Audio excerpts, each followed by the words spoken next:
ಎಲ್ಲರಿಗೂ ನಮಸ್ಕಾರ.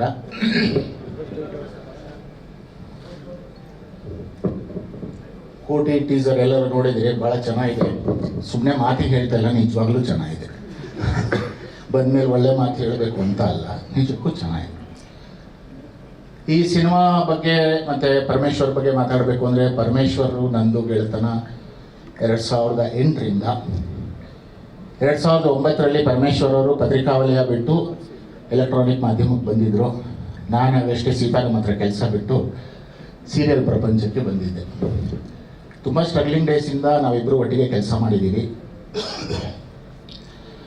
Coffee daily ಕೂತ್ಕೊಂಡು ಬೆಳಗ್ಗೆ 10 ಗಂಟೆಯಿಂದ ರಾತ್ರಿ 8 ಗಂಟೆವರೆಗೂ ದಿನ ಎಲ್ಲ ಜಗ್ಗಿದ್ರು 25 ಸೀನ್ ಬರೆಯೋಕ್ಕಾಗಿಲ್ಲ ನಮ್ಮಿಬ್ಬರಿಗೆ. ಅಷ್ಟು ಒದ್ದಾಡಿದ್ದೀವಿ. ಒಂದು ಧಾರಾವಾಹಿಗೆ ಚಿತ್ರಕಥೆ ಬರೆಯೋದು ಅಂದರೆ ಅದರಂಥ ನರಕ ಯಾತನೆ ಇನ್ನೊಂದಿಲ್ಲ ಅಂತ ಅನಿಸ್ಬಿಟ್ಟಿದ್ದು ನಮ್ಮಿಬ್ರಿಗೂ. ಅಲ್ಲಿಂದ ಶುರುವಾಗಿದ್ದು ನಮ್ಮಿಬ್ಬರಿಗೆ ಗೆಳೆತನ. ಒಟ್ಟಿಗೆ ಊಟ ಮಾಡ್ತಾ ಇದ್ವಿ. ನಾನು ಸಿಗರೇಟ್ ಸೇರ್ತಾ ಇದ್ದೆ, ಅವ್ರು ಸೇರ್ತಿರ್ಲಿಲ್ಲ. ಎಲ್ಲಡಿಕೆ ಹಾಕೋರು. ಆದರೆ ಆ ಎಲ್ಲಡಿಕೆ ಹಿಂಗೊಂದು ಕತೆ ಮಾಡಿಸುತ್ತೆ ಅಂತ ನನಗೆ ಗೊತ್ತಿರಲಿಲ್ಲ. ಹಾಗೆ ಸೊ ಅಲ್ಲಿಂದ ನನ್ನ ಜೊತೆಗೆ ಸುಮಾರಷ್ಟು ವರ್ಷ ಕೆಲಸ ಮಾಡಿದ್ದೀನಿ. ನಾನು ಅವ್ರ ಜೊತೆಗೆ ನನಗೆ ಸಾಕಷ್ಟು ಅವಕಾಶಗಳನ್ನ ಮಾಡಿಕೊಟ್ಟಿದ್ದಾರೆ. ಧಾರಾವಾಹಿಲಿ ಬರೆಯೋದಕ್ಕೆ, ನಿರ್ಮಾಣ ಮಾಡೋದಕ್ಕೆ. ನನ್ನ ಫಸ್ಟು ಒಂದು ಧಾರಾವಾಹಿ ಪ್ರೊಡ್ಯೂಸ್ ಮಾಡೋದಕ್ಕೆ ನನಗೆ ಧೈರ್ಯ ಕೊಟ್ಟು ಒಬ್ಬ ಫೈನಾನ್ಸಿಯರ್ನ ಕೊಟ್ಟಿದ್ದೆ ಅವರು, ಯಾರು ಪರಮೇಶ್ವರ್ ಅವರು. ಸೊ ಅದಕ್ಕೆ ನಾನು ಯಾವಾಗಲೂ ಅವರಿಗೆ ಆಭಾರಿ. ಮತ್ತು ಈ ಸಿನಿಮಾಗೆ ಸಂಬಂಧಪಟ್ಟ ಹಾಗೆ ಮಾತಾಡಬೇಕು ಅಂದರೆ, ಒಂದು 3 ತಿಂಗಳು ನನಗೆ ಫೋನ್ ಮಾಡಿ, ನೀವು ಗಡ್ಡ ಬಿಡಿ, ಮೀಸೆನೂ ಬಿಡಿ, ಗಡ್ಡ ಬರುತ್ತಾ ನಿಮಗೆ, ಮೀಸೆ ಬರುತ್ತಾ, ಅಥವಾ ಬರ್ತಾ ಇದ್ದಂಗೆ ಒಂದು 10 ದಿವಸಕ್ಕೆ ಒಂದು ಫೋಟೋ ತೆಗೆದು ಕಳಿಸಿ ಅಂತ ಹೇಳ್ತಾ ಇದ್ರು. ನಾನು ಬಿಟ್ಟಿದ್ದೆ ಗಡ್ಡ. ಆಮೇಲೆ ಮನೇಲಿ ಬೈಯೋಕ್ಕೆ ಶುರು ಮಾಡಿದೆ, ಇದೇನು ಹಿಂಗಿದೆ ಒಳ್ಳೆ ಬೇವರ್ಸಿ ಥರ,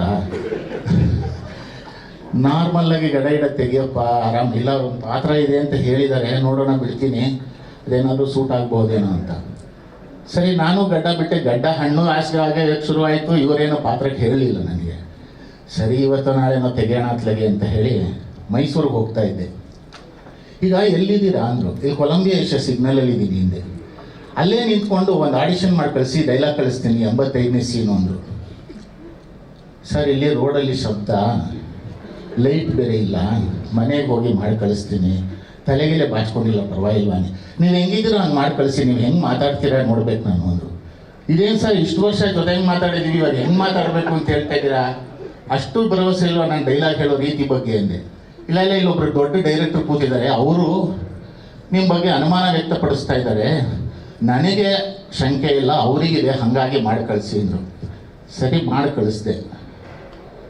ನೋಡೋಣ ಇರಿ, ಒಂದು 2 ದಿವಸ ಬಿಟ್ಟು ಹೇಳ್ತೀನಿ ಅಂದರು. ನಾನು ಗಡ್ಡ ತೆಗೆಯೋದು ಅಂತಲೇ ನಿರ್ಧಾರ ಮಾಡಿದ್ದೆ. ಅಷ್ಟರಲ್ಲಿ ಫೋನ್ ಮಾಡೋದು, ಗಡ್ಡ ತೆಗಿಬೇಡಿ, ಪಾತ್ರ ಇದೆ ಅಂತ. ಹಾಗಾಗಿ ಈ ಪಾತ್ರ ಆಗಿದ್ದು ದಿನಕರ್ ಸಂಪಾಜೆ, ದಿನು ಸೌಕಾರ್. ಭಾಳ ಚೆನ್ನಾಗಿ ಬರೆದಿದ್ದಾರೆ, ಪಾತ್ರವಾಗಿ, ಕಥೆಯಾಗಿ, ಮತ್ತು ನಿರ್ಮಾಣ ಕೂಡ ಚೆನ್ನಾಗಿ ಮಾಡಿದ್ದಾರೆ, ನಿರ್ದೇಶನವೂ ಚೆನ್ನಾಗಿ ಮಾಡಿದ್ದಾರೆ, ಡೈಲಾಗು ಚೆನ್ನಾಗಿ ಬರೆದಿದ್ದಾರೆ. ಎಲ್ಲವೂ ಚೆನ್ನಾಗಿ ಮಾಡಿದರೆ ಚೆನ್ನಾಗಿ ದುಡ್ಡು ಮಾಡ್ತಾರೆ.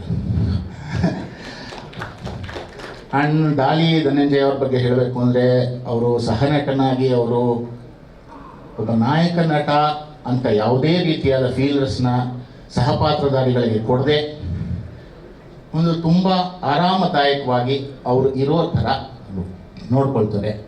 ಆ ವಿಷಯಕ್ಕೆ ನಾನು ಅವರಿಗೆ ಸದಾ ಋಣಿ. ಮತ್ತು ಮಿಕ್ಕಂತೆ ಪಾತ್ರವರ್ಗದ ಬಗ್ಗೆ ನಾನು ಹೆಚ್ಚು ಜನದ ಜೊತೆ ಕೆಲಸ ಮಾಡಿಲ್ಲ ಈ ಸಿನಿಮಾದಲ್ಲಿ. ಅವ್ರ ಜೊತೆಗೆ ನನಗೆ ಹೆಚ್ಚಿನ ದೃಶ್ಯಗಳು, ಹಾಗಾಗಿ ಅವರೊಬ್ಬರ ಬಗ್ಗೆ ಮಾತ್ರ ಮಾತಾಡಬಹುದು. ಚಿತ್ರಶ್ರೀ ಅವ್ರ ಬಗ್ಗೆ ಒಂದು ಮಾತು ಹೇಳಲೇಬೇಕು. She is a wonderful worker. ಒಳ್ಳೆ ಕೆಲಸಗಾರ್ತಿ ಆಕೆ, ತುಂಬ ಚೆನ್ನಾಗಿ ಕೆಲಸ ಮಾಡ್ತಾರೆ. ಅದ್ರ ಜೊತೆಗೆ ಸ್ವಲ್ಪ ನೀಗಬೇಕು, ಇಬ್ಬರನ್ನ ಹೇಳಲೇಬೇಕು. ಪ್ರಕಾಶ್ ಸರ್ ಹೇಳಿದರು, ಆ ಬಾಬು ಮತ್ತು ಅನಿಲ್ ಅಂತ ಏನು ಕೆಲಸ ಮಾಡ್ತಾರೆ ಅಂದರೆ, ಕತ್ತೆ ಚಾಕರಿಯವರು ಹಗಲು ರಾತ್ರಿ ಎಂದೇ ಮಾಡ್ತಾನೆ ಇರ್ತಾರೆ. ಸಾರ್ ಹೇಳ್ದಂಗೆ ಪ್ರೊಡಕ್ಷನ್ ಮಾಡೋಕ್ಕೆ ಟೀಮ್ ಇರಬೇಕು, ಒಬ್ಬರು ನಿಂತ್ಕೊಂಡು ಮಾಡೋಕ್ಕಾಗಲ್ಲ. Prakash is blessed to have such kind of people.